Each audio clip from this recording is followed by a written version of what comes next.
morning, everybody. Welcome to Rivalz Race Chat. Clinton and Adam here with you. And see this, Spencer, this is overcompensating. Like you said right before we went on the air, I just saw Robbie Longboat, and I thought Johnny Longboat, and it made me laugh. And how you doing, Adam? I'm good. I'm curious. I'm intrigued. I want to hear what you have to say tonight. Like a first time in 261 shows, I'm really on the edge of my seat wanting to know what you're going to say. You kind of blow my cover. Well, how was your ride home today? It's forever. I was in Mississauga for training, and leaving Mississauga is just not cool. You driving your new car home, right? Your Cadillac or Corvette or whatever you bought. What'd you buy? What are you talking about? I thought you bought a brand new car. You don't have a new car in the driveway right now? No, why? You're not driving a Cadillac every day or a new Corvette on the weekends? No. What do you drive? This is going daily? Somewhere, though, I bet. You're damn right it is. What do you drive daily? I drive my company car because I sold my own car. Couldn't afford to keep it. Me too. I drive a truck, a company truck. I don't have my own car. So how do you feel since all your bills are paid? Everything's covered, right? You don't have a care in the world financially? Getting that new swimming pool, right? Play along with me. Is every bill paid? You doing well? No. Not a care in the world about money? I'm doing okay, but no, there's always a care about money. So perception out there, Adam, is you and I are getting rich off GeForce TV. And we're taking all the money. And we're taking all the money out of this deal. And I was shocked to hear it because, I have a one toy. I have a motorcycle. It's a 2002 Katana that's rusting in the backyard. I drive the truck I have for Glenn with my job. You drive your company car for your day job that you have to keep. I mean, it got back to me over the weekend that everybody said, it basically came back and said, it's too bad the TV guys are taking all the money and not sharing it with the teams. And man, I haven't talked to you since Friday because of it. I've been so bitter about it. And I think everybody needs an economics lesson on how this whole thing works. And stop me if I'm wrong for getting into it, but God damn it, nobody's getting rich off this deal. We work our balls off to put this thing together. I even look at what you and Greg make on a Friday night when we came back out of COVID. You guys didn't get a going rate for what you should be paid on a Friday night. Even though we work for millionaires, this thing has to make money. It has to make sense financially. It's not a gift. This was our pitch to Glenn, and he went along with it. So it's on our stress to make it work. I think everybody takes for granted that GeForce doesn't make any money. It pays its bills and struggles by. And if we can do another event and scrape another $5,000 together, we'll do it. But nobody's getting rich off this thing. We have to sell our ass off to cover the nut it takes to put a great team together to make this work. I almost said it. There's no profits in this deal. There's no big carrot at the end of the week for me and you. And where this gets stupid is and I know where it comes down. And we oversell it. And I'm sorry if I'm monopolizing this first 5 minutes, but I realize the perception is, Ashweekin's got TSN. We pay for that. Rev TV, we trade for that. GeForce, we raise the money to cover the cost to make it happen. There's no profit there. And sure, we have a lot of ads out there, but most of them are $1,500, $1,000, and sometimes even if you see Valvoline on there, it was a $2,000 deal. We don't have Valvoline yet, but if you're listening, sign me up. But come on, man. And we have a sales guy who works his balls off from 5 in the morning till 5 at night every day to make things work, to get the speedway where it needs to be, to get where there's still no profits in this thing. Glenn still funds the whole thing, okay? And without, I don't know, back me up here, Adam. But the perception is there's a big TV contract. This isn't 1955 when if you were on one of the 3 networks, you were making $1 million and were rich and famous. Nobody gives a flying fuck about us. And we're putting this up there we're getting to that level. We're putting ourselves out there by investing this money back into it and investing it. And I think a lot of these teams who think this are going to be sadly shocked, because if the finances don't work at the end of this year with GeForce TV, it's gone. Same thing with APC. We work our balls off and are a bit behind the 8 ball there coming into this year, but we all believe in the goal to get there. So nothing is tenuous. There's no $1 million coming out of this bullshit. Give me a fucking break. And I'm sorry for parents who bring your kids to watch this, but once in a while on the race you're going to hear it. But I'm pissed off, Adam. And you know what? I thought about this since Sunday, and I thought, damn it, I need to speak it. You guys need to wake the fuck up. There ain't a lot of money out there, and nobody's getting rich off this thing. And we're paying to put you guys out there, so hopefully you can improve it. Now, the other pitch is all this money should be paying more money at the back gate. We should be paying more. Well, you know what? I'll tell you what. One of our sister tracks came to us and begged us 3 friggin' times to raise our prices at the back gate at Ush Weekend this year so we would be more in line with them and not a better deal. And I said, no, this is like McDonald's asking, Burger King to raise your price because you got to raise yours. We're staying where we are. Our burger still tastes great, and we'll be all right together in this deal. Because as soon as we raise that, then everybody wants to think. So I did the math today. Even if I gave everybody an extra $40 a week at the payout window, that's still not going to cover all the TV stuff we got to put them out there. And hopefully we're growing this thing from a 2,000 person a week thing to a 3,000 a person a week thing. I'm just sick of the small-minded thinking who don't realize how much work goes into this for you guys. Adam isn't making money off this. I'm not making any damn money off this. I make a day's pay, but it ain't even worth what we make for other national TV shit. So I'm just pissed off. And sorry, this is our friggin' show. And if you don't like it, hang up the damn phone. But you guys need to hear this. I hope every fucking team at Ush Weekend watches this. And I know we got a lot of good teams, but they need to have a wake-up call. There's no freebies going on, and this could all friggin' end tomorrow.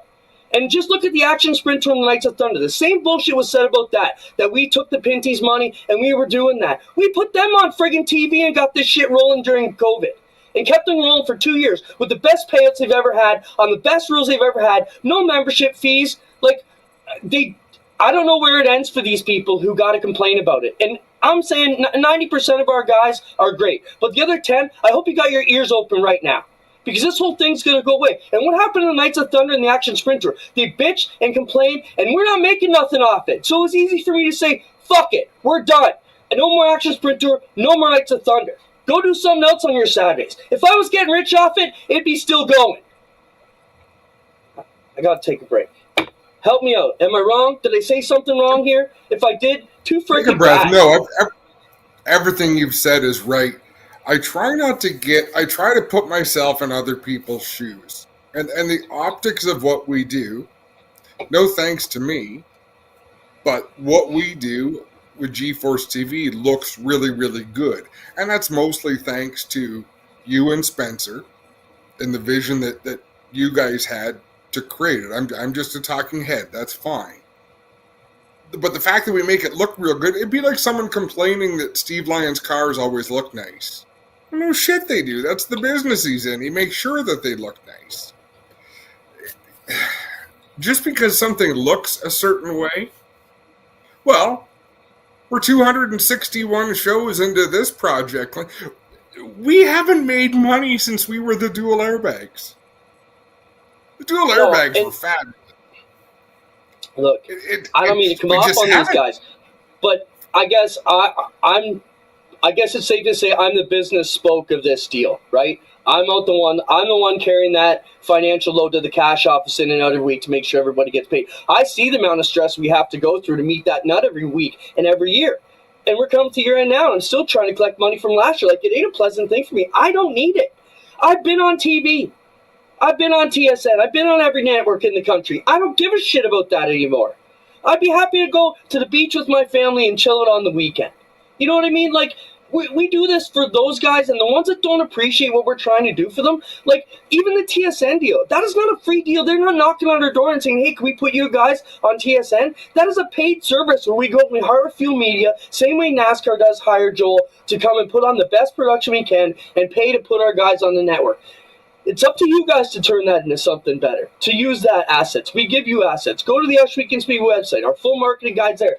Everything you need to be successful is right there. Pages and pages of it. I don't know what more we can do to help our teams, and if it's not enough, go fucking vote. There, I said it. Now I'll behave. But you know what? One guy told me many years ago, my brother-in-law back in the day, and he said, be yourself, be the Howard Stern of racing, and say what's on your mind every time you need to say it. So I'm sorry, that was my Howard Stern of racing moment. I mean, it just pisses me off, Adam. We work our ass off these people, and one of these days, you and I are going to ride off into the sunset and start Adam's Rockin' Racing trailer park on your grandfather's inherited property in Arizona that I keep telling you we're going to do, and we'll be gone. And they'll see who's the next Joe Greener, who's going to work as hard as them, and the team we've put together. Do you think Spencer gives a shit about these guys? We do. We do care about it. I shouldn't say that. Of course we care about these guys. This is why we do it. But when it's not thanked and it's never up, and I don't need anybody to ever say thank you for me. Just don't talk shit behind our back. Get in line, pull on the rope together, and we'll keep you on TSN. We'll keep you on Rev. We'll keep you on. But there's no damn money. And you'll be the first one to keep me straight, Adam, and make sure these guys get paid when there's any damn money on the table. Because that's been your motive all along. Pay back the tracks, pay back the teams. And I'm the one saying we got to cover our ass first before we can give away.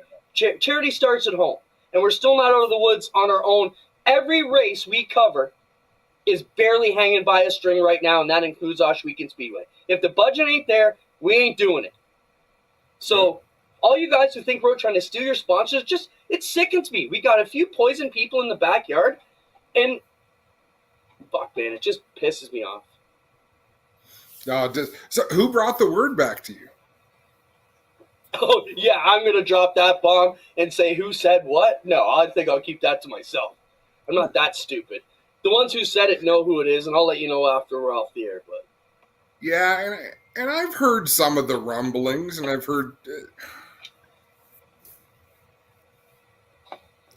Yeah, it's not fair. It's not true.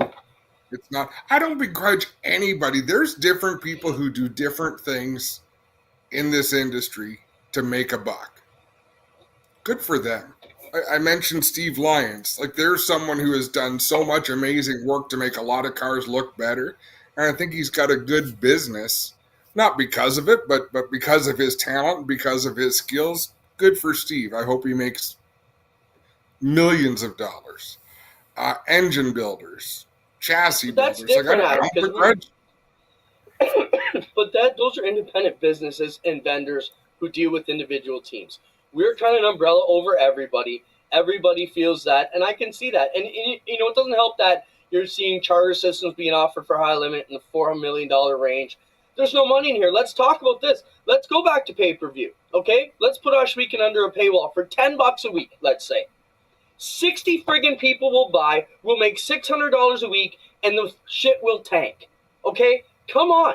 We're getting 30,000 views right now. You got to understand we're working on this together, and we're getting bigger and better than we've ever been. You know what? Our sales guys are out there. When I started manager 10 years ago, I had to explain Oshweekend Speedway. Oh, it's a dirt track. We're one of the best. We're between Caledonia, south of Hamilton, near Brantford. I don't have to say that anymore. When I walk in the door, people say, oh, Oshweekend? They know who we are. We are crushing this right now. But people got to stick with us, and I'm sick of the perception out there. And we talk this perception in every way. Tech, performance, everything is perception in racing. And the perception is that you and I are getting rich. Well, bullshit. Because I still skid into payday every freaking week. And if it's a rain out, I don't get pizza that week. That's the reality of Clinton Jeffrey's world.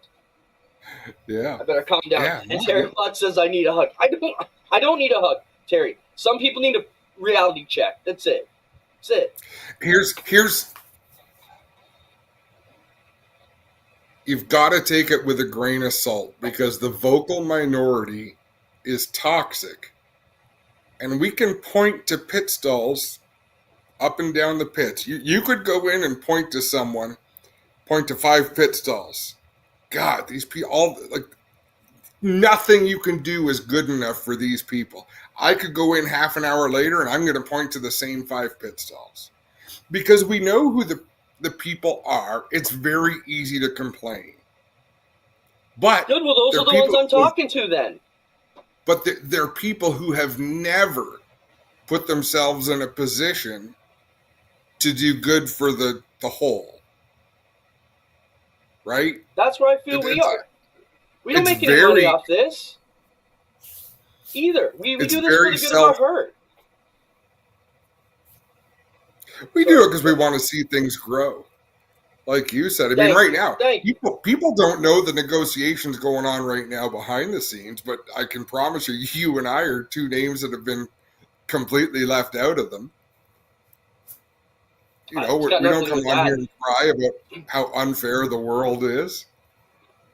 No, but I just feel like, and like you said, take it with a grain of salt because I know who those guys are. Yeah, and I expect everybody else to straighten those guys out, or hopefully they straighten their attitude out and realize it's not the way they think it is. And my door's always open. If you think you're getting screwed or you think we're getting rich, pick up the damn message. Call me.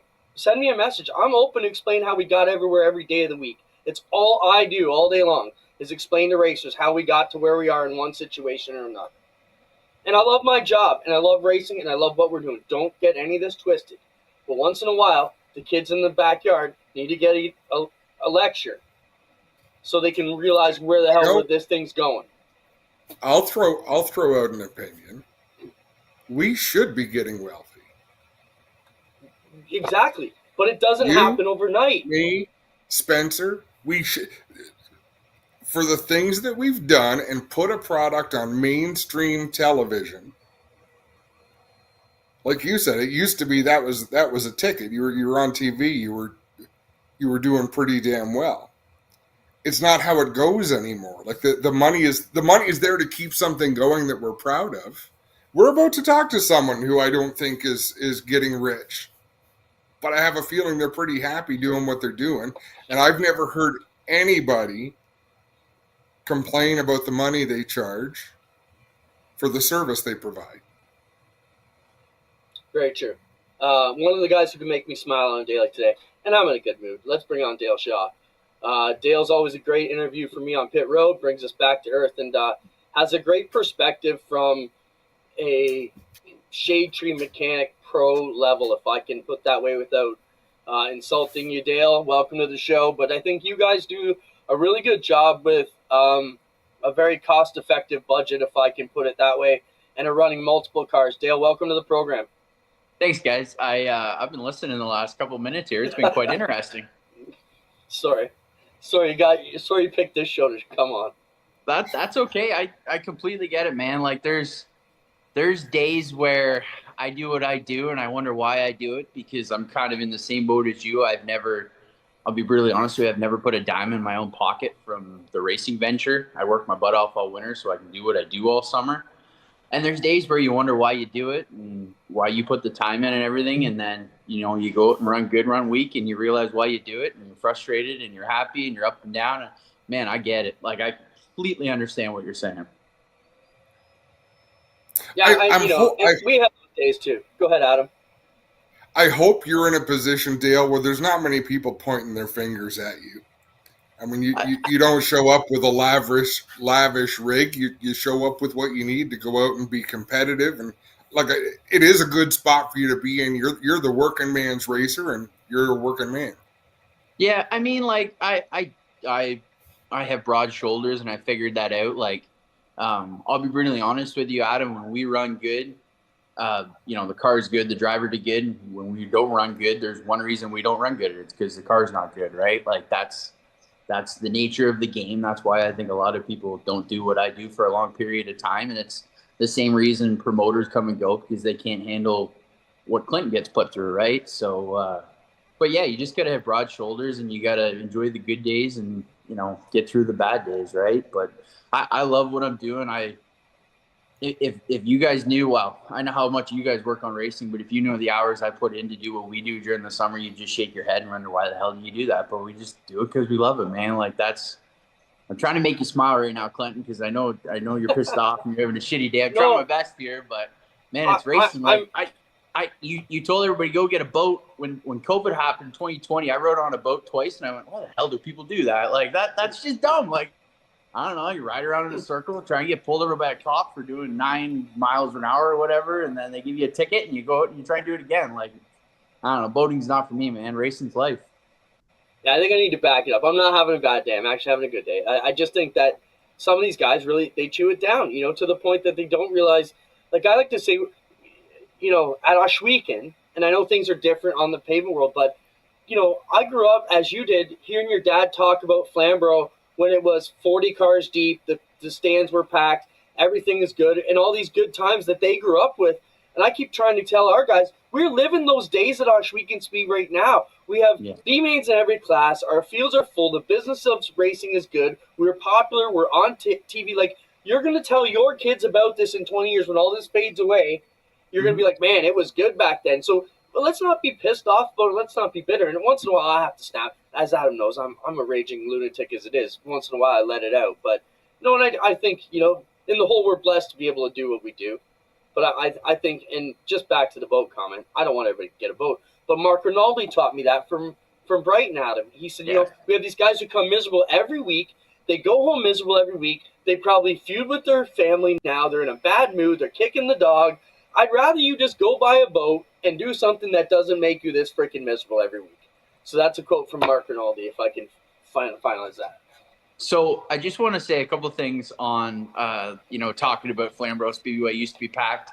We all look back at X amount of years ago and, look back at saying the grandstands were full and this and that. My great uncle used to own Sauble Speedway, and my grandma tells all these stories. She used to work the concessions there and how it was packed every week and this and that. And I don't know, like, I look at the asphalt side of things. So 2014, when I won my Flamborough Speedway championship, we averaged 6 cars, 6 late models. And, like, it goes in cycles. It goes up and down. Like, I know Flamborough had a rough year this year, but I pulled a video up the other day from, I think it was 2016, and they had, like, 12 cars there. So it goes up and down. I don't think everything was perfect in the past. I don't think everything's perfect right now. But I do think that the way we entertain has really changed. And with the streaming and everything you guys do, you just kind of got to work harder to get everybody's attention nowadays. Like, that's the hardest part. Like, I sit on Flow every week and watch the dirt racing, and I really enjoy it. We sit in the shop every Friday night and watch our Ohsweken. And I don't think everything is as good as we said it was a long time ago, and I don't think it's going to be as bad as we say it's going to be in the future. You got to look at it from a 500-foot perspective, right? Mm-hmm. Hey, did you watch that modified race from Port Royal? No, I did not. No. What did I watch this weekend? Actually, I watched all the NASCAR stuff this weekend. NASCAR was really fun, and I don't get to watch a ton of NASCAR stuff. I'm a dirt late model guy. We went to Lernerville last year. What a freaking place. And I rarely miss a Lucas Oil race, so that's more my style. I did see the tow truck flip over, though. I don't know if you guys have talked about it. Yeah. That was freaking. We haven't talked about it yet, but that was wild. But what a cool race. And going back to Dylan Sawyer, the kid that won, even in victory lane, because the crowd was all cheering. He's like, I know you're not cheering for me. It's just because I beat Matt, but I'll take it. Just really cool to see something not expected.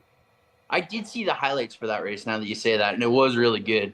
I'd actually like to go to Port Royal. It's on my list of tracks I'd like to go to, not all that far away, but I love center steer modifieds, man. They put on a good show. I went and watched Big Block's show at, I believe it was Merrittville a few years ago. And what a freaking show. Those cars are incredible in person. Yeah, pretty wild. Yeah, what's going on in the shop these days?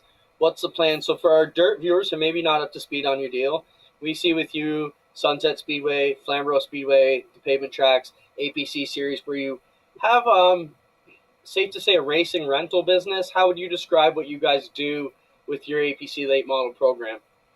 Yeah, I hate to call it a rental program because I've got Eric and Junior that have been driving for me for a couple years now, and I really like those guys, and they're awesome, and they work with me. Like those guys don't just show up to the shop, pick the race car, and go to the racetrack. Farley keeps the car at his shop all the time. We work on it at his place. He told it himself, so it's a team deal, and I've turned it more into a team. Like, I would consider us like a 3-car team, basically. But yeah, it's a lot of fun.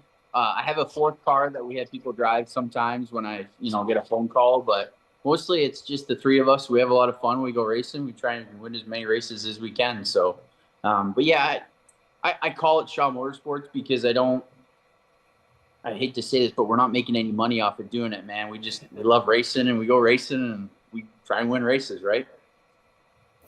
So we had a question. Cam wanted to know, how's that car you crashed last year so bad? Do you say how is it now? Yeah. It's good. I won 2-3 races last year after I wrecked it. So I didn't really get on the internet and talk about it too much, but I hurt my back in the Delaware wreck, and I see everybody get on the internet, and it's kind of the stuff Clinton's dealing with and all the negative and whatnot. So I kind of kept it to myself, but I hurt my back a little bit, so I took a couple weeks off.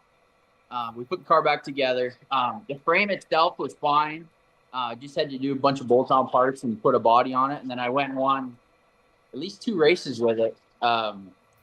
At the end of last year, and that's the car I'll race again this year. So worst part was that car only had like 4 races on it before we flipped at Delaware. But I'm proud to say we build our cars strong, and we build them to absorb wrecks like that. And luckily or unluckily, I'm the crash test dummy who got to test how good our roll cages were, and luckily I'm still here and we get to keep digging. So, but yeah, no, that car's. It's ready to go. That's the car I posted pictures of today. So that's my baby right now. So, Dale, where are we going to see you? What's the schedule like? So are we going to have Eric and Junior full time on APC and you dabbling like we had in the past, or where's the team schedule looking like right now? So that's a good question, and we're having a lot of conversations around here. What's going to happen with everything going on politically and whatnot, and what's going to happen with the prices of our tires and the price of our fuel and all that kind of stuff. I know Junior is going APC racing again. We've got that figured out, but Eric and I really haven't figured out what we're going to do yet. We're just kind of waiting to see what happens financially with the sport. And I would like to race as much as I can this year. I feel like we're in a really good spot to do a whole bunch of racing, me personally, because I've kind of taken the last couple of years off of racing a ton. But we just haven't quite figured it out yet. And I think we're going to probably run the first couple nights at Sunset and then Sunset APC and kind of go from there and decide who's going to race what. But yeah, the big question is what happens, with the price of tires and the price of fuel and all that kind of stuff, because guys like me and Eric and Junior, that really affects what we're able to do, right? Like, we don't have, well, I can speak for myself. I don't have corporate Canada backing me to do what I do. I want to spend this amount of dollars every year and I race as much as I can. There's a reason my car's all white and black with a couple, numbers on it, because I put every dollar and cent into tires and fuel to be able to race as much as I can. So, unfortunately, I can't really say for sure what I'm going to do yet because we don't really know, but my goal is to race as much as we can. And I guess I ran probably the last 5 nights of last year, other than maybe the last Delaware. Man, we had a blast at the end of the year. And we had good speed. Like we got the pole at Flamborough before I did what I did, and then went to Peterborough and we're really good there for 100 laps and won velocity. So I just feel like our cars are getting better and better, and we're getting closer and closer, and just making me want to race more and spend more and more money. You know how that goes. Dale, how can you compete? How are you able to compete with the McCall chassis and the White Motorsports? You do not have the resources that they have. Yeah, I mean, like, we've all got the same 4 tires. We've all got the same 4 shocks. We all got the same engines. The crate motor program's huge. It's one of the I've learned that hard work kind of makes up the difference of money, I guess, is my best way to put it. My goal is to limit DNFs, because every time we don't finish a race, it doesn't matter how good we are or how good we weren't.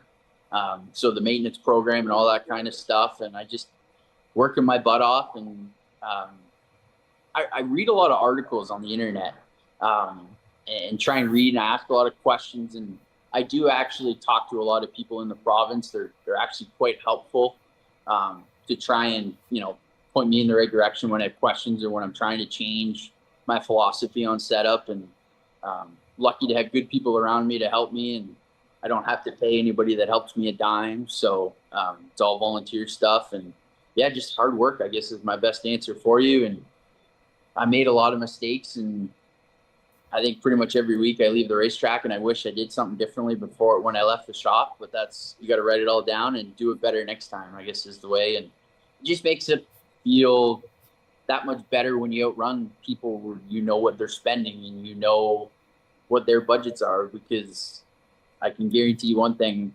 The guys who help me and myself, we work as hard as anybody does in Ontario to kind of get past all that. You got a picture of my shop up there right now.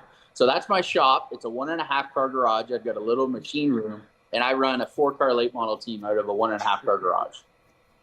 And so I've basically right now my 4 cars are in 4 different cities of Ontario because I store them in buddies' shops, and I usually keep a car in the trailer and there'll be a car in the driveway. And then my grandparents live next to me, so there's usually sometimes a car in their driveway. And you guys would absolutely lose your mind at the stupidity of what I do every week to be able to go racing as much as we do. There was one day last year I had all 4 race cars at my shop in my 1-car garage, and I had them lined up down the driveway and down the road because I had people picking cars up and I had to get shit done on cars, excuse my language.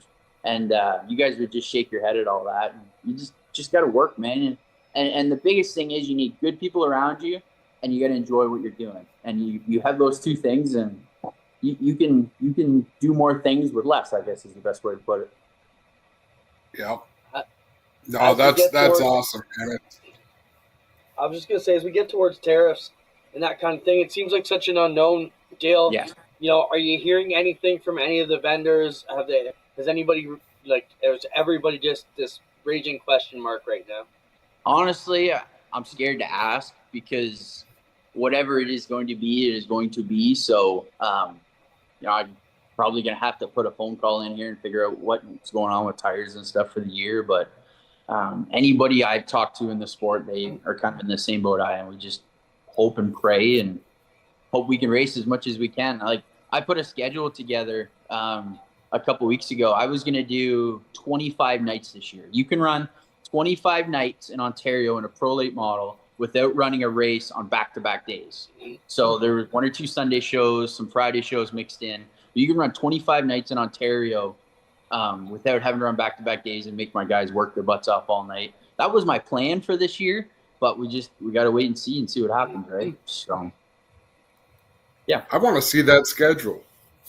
It was really fun to make. And then my little cousin who spots for me, I'm actually at their shop here tonight. We just painted the body on his car. He spots for me, so I work my butt off. Oh, these guys still there? There we go. Yep. So I work my butt off. We get his little 4-cylinder car ready to go, and he comes racing too. So we have a lot of fun. But yeah, 25 nights you can do in Ontario, which is crazy because there's only 21, 22 weekends of racing in the year. So I don't know if I was going to do that many, but I was going to call it the Hell Tour, to be honest with you guys. Ron, Dale, really cool. We'll let you go. All right. Thanks, guys.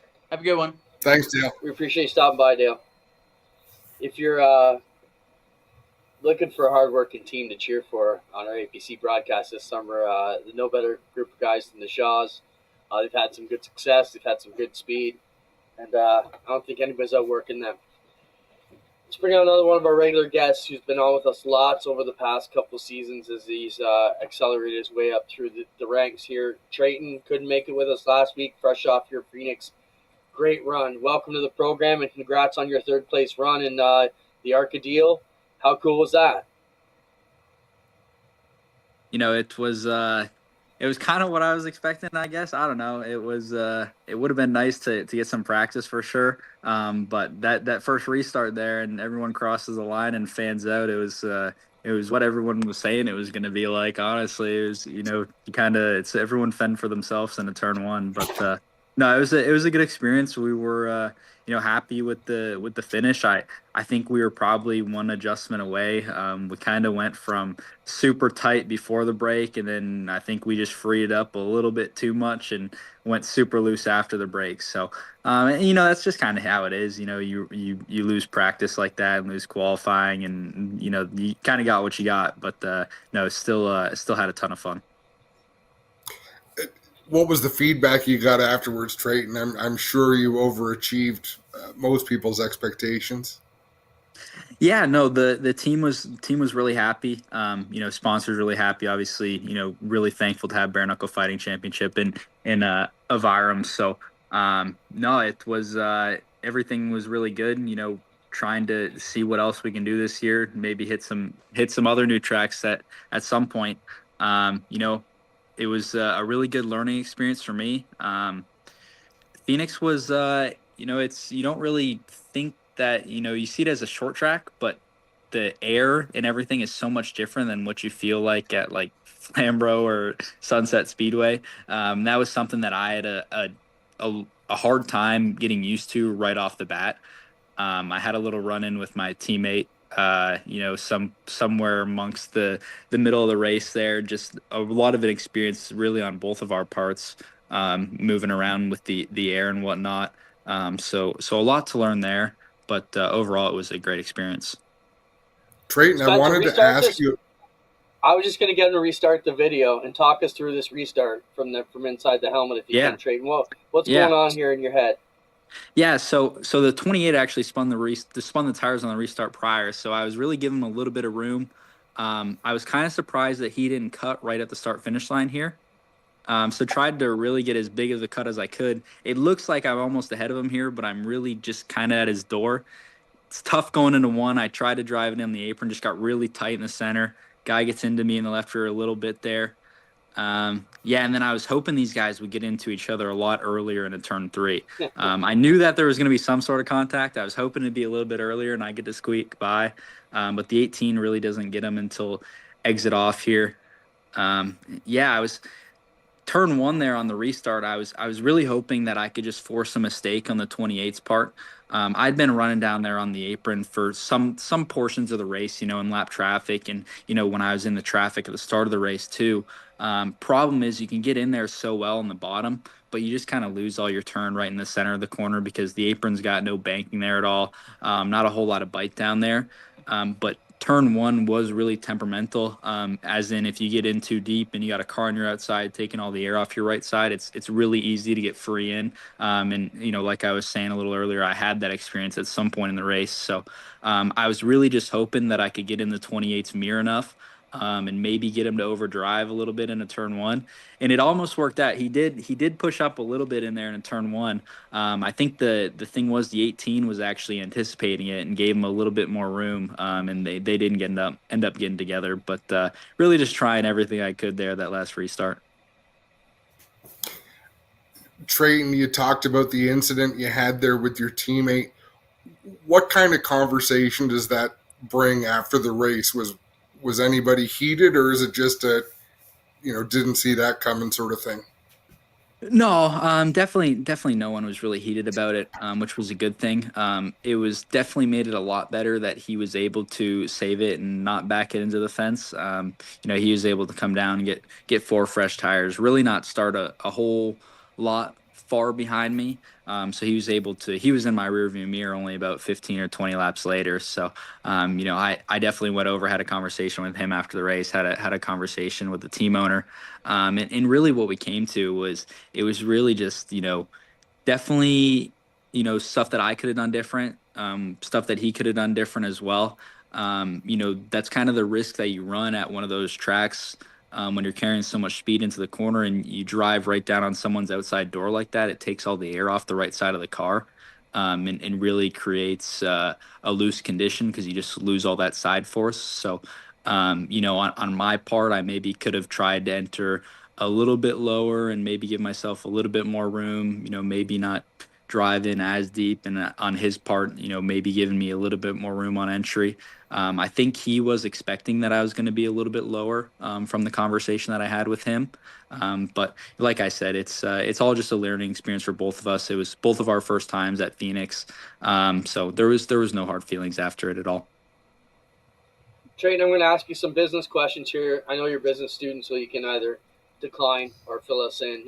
We always like to get the inside scoop as inside as you'll let us go. So, where do things go from here? We know you got some backers. Is it a situation where you go out and find a deal that you think would work for you at a track you like, and then try and put the funding together? Or do you have an open amount where they say, okay, you can pick 5 more races or 3 more races? Where do you stand right now on your season upcoming business-wise? Full transparency with you guys. Like we have a schedule that we've kind of come to with Venturini and with Toyota that, it kind of, we're trying to get, to the tracks that are going to provide me with the most beneficial experience. So, a lot of that just to put it very, very briefly, that's a lot of those races that are on the same weekends as the Cup races, truck races, Xfinity Series, because like ARCA's got a 20 race schedule, but we pretty much cut the schedule in half because there's about 10 races there that are at tracks that really don't mean a whole lot for my future, or don't mean a whole lot from a learning aspect either. They got those couple dirt races, a couple other short tracks, and pretty much what we come down to was I know how to get around a short track. A dirt track's not really going to be that prevalent in the future. As for backing side, was really lucky to have the support of BKFC and Evram.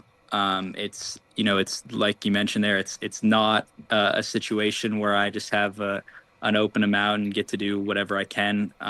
We are trying to look for other partners to kind of fill in some gaps. It's obviously a very tough situation kind of for everyone with the current economic situations. So, there's definitely some room there where we're looking for partners to help fill in, get us to some of these future races. So, we're not committed to any other races at the moment. Like I said, we have that schedule. That's kind of like our goal. But it just kind of, it comes with, whatever funding we're able to retrieve and, the partners that support us. Was there any nerves going into that race, Treyten? I mean, Phoenix is you've won some impressive races. You've raced against amazing competition, but this is a Cup track. This is a huge venue. Does it get you in the nerves at all? I really didn't feel that nervous. Kind of a different situation with there being no practice or qualifying, because it was like we just sat around in the hauler all day. Then all of a sudden it was time to go, and we didn't really think we were going to be, racing till 8 or 9 p.m. And all of a sudden the track dried off. It was time to go. Rolled the cars out to the pits. There might have been to pit road there. There might have been a little bit of nerves there, because it was kind of cool rolling out onto pit road there, and you got the music blaring. You see all the people in the stands. There's campers lined all the way around the backstretch there. People camping out for the weekend. Obviously, a lot bigger venue than I'm used to. So maybe a little bit of nerves right there, but kind of when the green flag flew, I didn't feel anything. And I think it's because I know I said this to you guys when I was on the show prior to me going out there. I said that, I was going to be content as long as I went out there and, felt like I gave it my all. So I didn't really have the pressure on my shoulders of winning necessarily. I definitely wanted to win. Don't get me wrong. I'd do anything I could to win. But I really just wanted to go out there and, be patient and get ourselves a good finish at the end of the night. Do you have a next race on your calendar right now, or, maybe not ready to announce something yet? Not right now. Not committed to anything. We're looking at Kansas. That's kind of what our goal is. Like I said, it's kind of, it's definitely, sponsorship pending, partner pending. We're always looking for more partners to help us on our journey. But that's what we're looking for right now, and that's kind of moving more towards into May. Right on, Treyten. That's all the questions I've got for you, man. I don't know if Clinton has more, but I just really appreciate you stopping by and sharing your experiences with us. Absolutely, guys. Thanks for having me. Love being on the show. Yeah, thanks, Treyten. Same sentiment here. It's great for our viewers that hang out with us here on Tuesday. They're all pulling for you. We all feel like we're kind of part of the career train because we get to ride along with you, and you come in and let us know what's going on before, after. We appreciate the candidness. So thanks, man. Have a great night. We appreciate your time. Absolutely. Anytime, guys. Have a good night. Thank you. Great to have these young guys who are running so well, man. It's awesome to see them go. What a talk Saturday at Motorama was about the run. It was pretty wild. And how fortunate are we? Did I say this on the show, or was it in a conversation? how fortunate are we to live in a time when you can watch all these races? You don't just have to hear the story about it the next day. Like, so many races are brought to our living room that we couldn't otherwise get to. That we're spoiled, but it's an amazing thing to be able to watch Kyle Steckley race at Daytona and Treyten race at Phoenix. And Is it? I thought streaming was killing racing. yeah. Even Brian Todish talked to us at the show. I'm impressed you let me get on with my rant today. Before we get into a couple pictures, a couple Burger Barn videos a week, let's just clear something off the board. Duel on the Dirt 2025. It has not been forgotten. It's not on the Ush Weekend schedule. It hasn't really been released. We're in the middle of new sponsorship, Adam. Instapanels has moved to the mini stocks at Ush Weekend, and Alex wanted out. So I'm proud to say that I'm not ready to announce yet, but today we came to terms with a great partner in this deal that's going to carry us through the next little while here with the Duel on the Dirt series. So we'll be alive.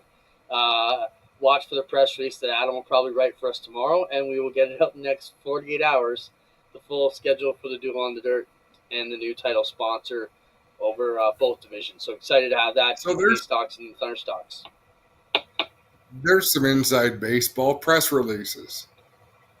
Like you said, I'm blessed to get the opportunity to write them. Do you know why I do it, Clinton? No. Because I need the damn money. I need the money. I was just gonna say, because if you say you do it for the love of the sport, don't you dare send me an invoice after these three get done. Nope. I do it for the money. They're not fun to write. It's a lot of repetition. You've got to make one look different than the one before it. So if people are talking about us getting rich in this sport, if I was getting rich doing what we do, I wouldn't have to line up work on the side, writing press releases and stories. And we're basically prostitutes. I mean, we're for rent. Yeah. We're the stream sluts. If you got money, we're coming. Oh, God. There you go. All right. Dale Jr.'s advice to Carl Edwards. You said I looked for the clip. Someone else mentioned it here. What did you want to talk about there? I thought it was really cool. I was listening to Carl Edwards on Sirius NASCAR radio. I'm of mixed emotion with Carl Edwards going into the NASCAR Hall of Fame. Maybe I'm looking at things wrong or from a jaded perspective, but it seemed like a fairly short career. Had a lot of success, but that's beside the point. I love Carl Edwards, don't get me wrong. But in talking about how to approach the job, Dale Jr. basically let him know how important it is where, while you don't want to throw drivers under the bus, and you can see they work awfully hard to be cautious with what they say. You have to respect the intelligence of the race fan. You have to understand that the fans in the stands can see things and understand what they're seeing. And if you don't call things the way they happen, you're going to lose your credibility. I agreed. I mean, Fran would have been there the night I got into it with a race director at Maryville Speedway, and there were just too many calls that I felt were favoritism, and I finally spoke up on the microphone, and they didn't like it at all. And we had words in intermission. I said, look, these are all our friends sitting in these grandstands. Yours, mine. I'm not going to pretend we didn't just watch what we just watched. We all saw what friggin' happened. And if I try and sugarcoat it, I lose all my credibility. So, shit happens. We're going to tell the truth about it because we all just witnessed it. And that's a hard part you have to do because sometimes we want to say more things about our real friends because they were an ass with their helmet on the track tonight. But you're going to have to see that guy next week. You may play hockey with them. You may bowl with them. Lots of things you do are more than just this deal. It's not so cut and dry. So I do agree with you. It is something we do. Hey, excuse me, I'm likely going to feel some ripples because of my rant to start the show. Right. You know? But the funny thing is, I was the one who was ranting on the weekend, if you remember. I was sending you text messages. Yeah, because I was watching races, and they would show a replay, and then they would explain something that completely contradicts what we all just watched on the replay. And I'm sure this is fine. There was no announcer who looks to me for advice. But announcers, for Christ's sake, your job is not to say words. Our job is to add to the experience of the fan at the races. So don't just spew out bullshit. Understand what you're looking at and convey it. It's so frustrating to watch broadcasts and to listen to broadcasts and have people completely get wrong what's happening in a situation. I just added sponsor announcements to our list for next week in the planner because I think that's a good discussion. We've had emails from teams over the years that have said, say my sponsor names more, you're not doing enough. I think that's a good discussion we could have with guys like Fran, Steven, us. I'm sure there's a couple other ones hanging around this chat. Yeah. Burger Barn video of the week and picture drop. What do you want to do? You want to look at pictures or you want to look at videos first? Picture pages, lots of fun with picture pages. Can we sing that even though it was Bill Cosby? Was that the squeakly marker thing with the lollipop on the end? Yeah. Okay. Hey. Pudding pops were damn good back then. All right, let's go. Pictures. Do not ton of them. Okay. Take that one away, Spencer. Hang that, because I got to see if we get to the video of the week. That was a joke about, we'll get back to that if we've got the video of the week. If not, don't let me forget that. Next. This was shared. This was PlayStation 2's heyday at it. Look at these race games. Like, man, if you were a teenager, if you're like, say, 10 to 24 in this era, this is the best era. You know, sprint cars rode to Knoxville. Saturday Night Speedway had everything. Tony Stewart's All-American Racing, Dirt to Daytona, Eva Destruction when you just want to smash it, and of course the World of Outlaw Sprint Cars Pennzoil game that any sprint car fan lived on in there. You probably played all these games, right, Adam? What a time. Oh, yeah. And they would still stand up today if you put them on. All right, what else we got? This is back when you risked your life every day. This is when you were truly putting your life on the line racing sprint cars. And your best thing was to go for the dive.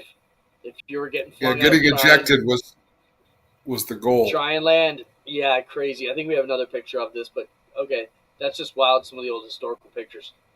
There's another one, getting ejected. Those are two different cars. Back that last one up, Spencer, if you can.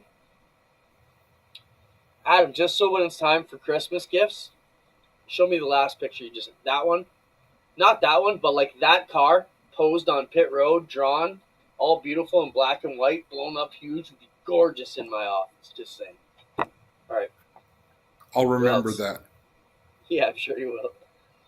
And this is like we see in Edmonton. I'm determined to build these at Ush Week in some freaking way. I keep seeing more pictures. Came up in the feed the other day. I'm going to stack a few of these up out there. We're going to figure this out. You know, we tried to do it last year. The price just got too crazy. We got to figure this out, right? It'd be so badass. It looks badass. Right. Anything else, Spencer? All right, we're off to videos. Do you have the video of Lewis Hamilton talking to his team? Lewis Hamilton has a new engineer, Adam, and they were talking to him. I don't know how they're going to make this season. And that's what the steering wheel was. We'll go back to it. But play that one if you can first, Spencer. Lewis Hamilton, his engineers tell him what to do, and Lewis Hamilton is not happy about it. Basically tells him to shut up 5 times. Go ahead. Charge button on. Yeah, no problem. Just don't repeat everything, please. Understood. Can use K1 when you're close. Into it, please. K1 available. Yes, I know. Leave me to it, please. to avoid the denied DRS. We suggest upshift and then DRS. Please leave it. Yes, please leave it. So this is a new team for him. First race on the weekend, right? And the engineer, and the K1 is the DRS, which is the push to pass. And they keep telling Lewis Hamilton it's available. And he's like, I know, man. Shut up. I'll use it when I'm ready. Show the wheel. So this is the team wheel. Look at every button on it is K1. It's a joke. Someone said this is what the team's going to install for him this week. Because they wanted him to use that push to pass, but he was saving it for, and like, come on, let the guy drive the car, right? It's Lewis Hamilton. Yeah. Yeah. And I don't know how they're going to survive that season. Didn't that seem like very tenuous radio interactions? Like, I don't see that working out very well. You know what? But it happens with some of the best. Even if you heard Kyle Busch's radio from the start of the race, like, okay, we're not going to bitch. We're not going to complain. We're going to go out and have a great day. Yeah. Well, Spencer. Looks like there's going to be some plastic on the... This guy, he's mad, right? Look how far he runs.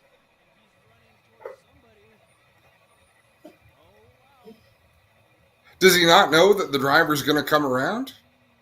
That's the whole point of this. I guess he needed the cone. And then he runs all the way back to his car, and I'm thinking, well, didn't you know he was just going to come by 2 seconds later if you stood where you were? Exactly. That was too much. I'm glad you got the point of that right off the bat. All right, next, Spencer. Oh, this is cool. This is Bobby Pierce. These checks, Adam, they kind of a debate. Do we make them? Do we not? They're expensive. They're about $300 for each track to make for each win. Bobby Pierce had such a collection. They plastered the roof with it. I think this is cool. And as a promoter, this makes me want to continue the big check tradition. So maybe drivers should let us know whether they like the big checks or not. They really cost $300 a pop to make? They can, yeah. It's coroplast. They have to be designed. They're not $20. Wow. You know, maybe 300's a bit rich, but they're $150 each probably. You know, so as a promoter, like look at us on a Nationals weekend where we have 9 features. You look at, do I want to spend $1,200, $1,500 on paper checks that nobody can cash? But apparently it is a souvenir that we're going to keep rolling. So, what else, Spencer? Allegedly. I don't know. It's always some fuzzy picture trying to Okay, say. so this is Matt Crafton getting caught. I Well, like we we know how got the team feels about a it. driver Yeah. Ashweekend many Maybe years not ago. seeing it the same way that NASCAR Did you see sees this, Adam? Yeah. We talked No. about the 88 had a penalty. NASCAR had photographed them doing something illegally during the red flag. We have found video, and we will show that. Brad, break it down for Yeah, us. Joey's going to help me with the prompter, but here's what I want you to look at. I want you to look at this guy right here, right at the hood of the car. He's going to lean in. He's going to open this hood flap right here. And when he does so, he makes some kind of adjustment. We couldn't quite tell what it was right as the officials walk away. And that's what NASCAR saw that they didn't like. Now, we don't know what he adjusted, but this is in violation of NASCAR's rule that you cannot work on the truck under red flag. And so that's what NASCAR called. So now, Interesting catch. Good No, catch, they caught NASCAR. him. Because I watched the race live, and Crafton was saying, oh, some bullshit penalty they got us for. And then NASCAR heard that and like, nah. So about 5 minutes later, here's the video we used to make that penalty. And, you know, kind of reminds me of our deal last weekend many years ago where we caught the guy down the hood there. And very, very similar. What else? Can we use water to practice fueling the car? The pit practice car is electric, so the gas remember we tank talked is about the fuel electric car. This is how they practice so fuel technically practice with water. Would work without breaking anything. The issue is with the weight. Water weighs 8.3 pounds per gallon and race fuel weighs about 6.2 pounds per gallon. A gas can full of water would actually be about 25 pounds heavier, so for that reason, we use real fuel. Just interesting. We showed last week the electric car that they used to practice the pit stops. Now it shows how they're practicing the fuel. We thought they were using water, but they actually have to use real fuel because the weight difference is off. And you wonder why, well, if water's heavier, why not just use it? You know, just like the baseball players, they put the weights on the bat, but that timing of precision of the weight being off has got to be right. So it makes sense. Yeah, that makes sense. Yep. What else, Spencer? Oh, this is another cool backyard. But again, brings up questions. Like, this is what we're going to have in the Arizona Retirement Park. I hope you know that. We'll be out breaking hips. But what I don't get, when we go to the other angle, why do these guys always have to have the crash hazards out here? So I want to know who's going to crash into the white limo. And why it needs to be right beside the track. I think this is one with the limo, isn't it? I don't see a limo. Maybe I sent in. I think I sent in another video then. All right, cool enough. Looks like fun though. Stuff. What else? Oh, this is racing fireworks around an entire stadium.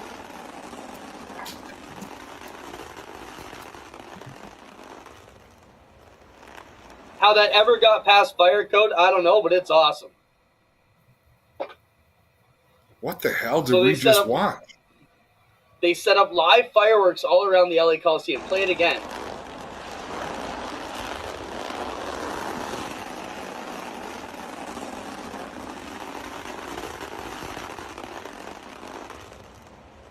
Wow. Almost looks like AI. But how did the fire marshal ever allow that? In LA, fire marshal was a little busy. That's America. You're a prick. Too soon? But the time now. We live in Canada. And now America's our enemy, according to the media around here, if you listen to it. Bunch of bullshitters. No kidding. Let me just say, if we get this election, and I'm not getting political here a little bit, if we get an election like we're supposed to, if they don't, become a dictatorship, I want all our viewers and all our racers to go out and start researching who is behind fuel, oil, and not electric cars, because those are the ones who are going to support racing and not be anti-racing. Because, believe me, there's a faction out there that would like to shut our fossil fuel sport down in a heartbeat if they were allowed to. What else we got, Spencer? Have you ever seen a wheel that changes its shape while moving? This is the Shapeshifter wheel, developed by Carnegie Mellon University in 2018. This wheel can transform from a round shape to a triangle in just 2 seconds. It is specially designed for military use because driving on uneven or hilly terrain can often I just wanted to show that, Spence. The wheel. Because think about that on a push truck or a muddy track. Instead of spinning the tires, just boom, turns to tracks. We can start packing those dirt tracks a lot easier. Show it one more time, but that's straight science fiction shit. In our time, Adam, do you ever think you'd see a wheel do that? It's like shape-shifting. It's pretty trick. All right, that's good, Spence. What else? Somebody had to get the late model out on the snow. To me, this just seems hard on equipment. Where is that? Don't. Doesn't sound good for your motor, though. No. Impressive grandstands.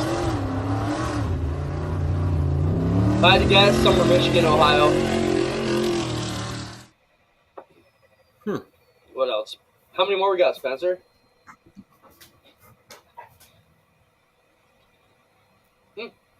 7 videos still to go. All right.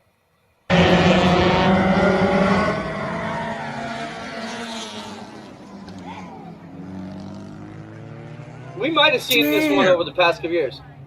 But this thing got turned in the infield, hit the... I don't know why they have these hills here. And then landed on whoever that is, rescue truck or something in the infield. Pretty wild. Just goes to show you can get taken out anywhere. We saw me almost get ran over last week on the show. I tell Jack all the time, man, these race cars will fly from the sky. What else you got? Oh, when I was in Daytona last year with Dean, we stayed right here inside this dirt track, and here's some action of it. It looks like a badass place to race. This is the Daytona flat track right off of turn 1 at the big speedway there. It's a cool spot. They run the bikes and the go-karts there. Yep. Cool little track. Man, they ran the bikes there a week or two ago. It was like racing on a plowed field. It was brutal. Yeah, it's not that big of a spot. Like, you'd figure they'd be able to keep it together, but hey, who knows? What else? Okay. This is one of the wrecks that just pisses people off. So two things here. Keep this running, Spencer. We'll come back to it. But these things are like late models with street stock bodies. Look at these things jacked up, tricycling around out here, Adam. Yeah. And the sound of them. They sound like big blocks. Okay, anyways, go back to the start. This is one of those deals that pisses everybody off. The wreck happens, and 5 seconds later, like, were your eyes open, bud? No, wait a second. Spencer, show that again. Look at the car so that guy has no visibility because he was behind that blue car.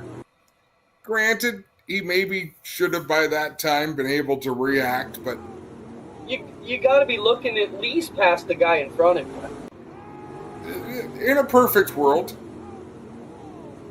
But he was just avoiding a car on his right. Right? He was avoiding a slow car on the outside. It didn't look like he put on the brakes. He didn't try and steer. He just flat out stove straight in. Let me just say, if I see that video and you broadside me like that, we're going to talk about it. Go, Spencer. If I ever hit you like that when you're broadside on the track, I did it on purpose. See, this is the one with the limo. Another backyard. Yeah, why do we need the limo right there to take heads off? I don't know. Maybe it saves them if they, maybe there's an alligator pit. Yeah. Big cliff off the side there. Keep them rolling. Oh, this is a street stock remote control race. I thought something to get behind. We love everything street stock. Not sprint cars, not late models, street stocks. Love it. Yep. That's cool. What else? Oh, I think these are midgets. And the kids have their own midget track in the backyard. It's pretty cool. Roll those again. Those are what, 600cc midgets? That's not what was in them. That might be what they're built for, but I thought 600 scream more. Yeah, I'm not sure. Pretty cool. How many more, Spence? One more.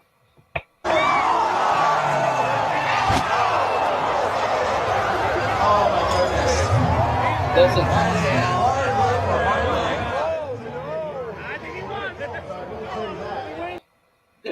At the end, he goes, well, I think he won, so let's break this down. Spectator one-on-one race. Mustang versus Corvette. Mustang gets into Corvette. Corvette overreacts. Hits the outside wall. The Mustang shits his pants because he just walled him and actually stops, pretty much. And Spencer, can you show that from the start in slow motion? I think he won.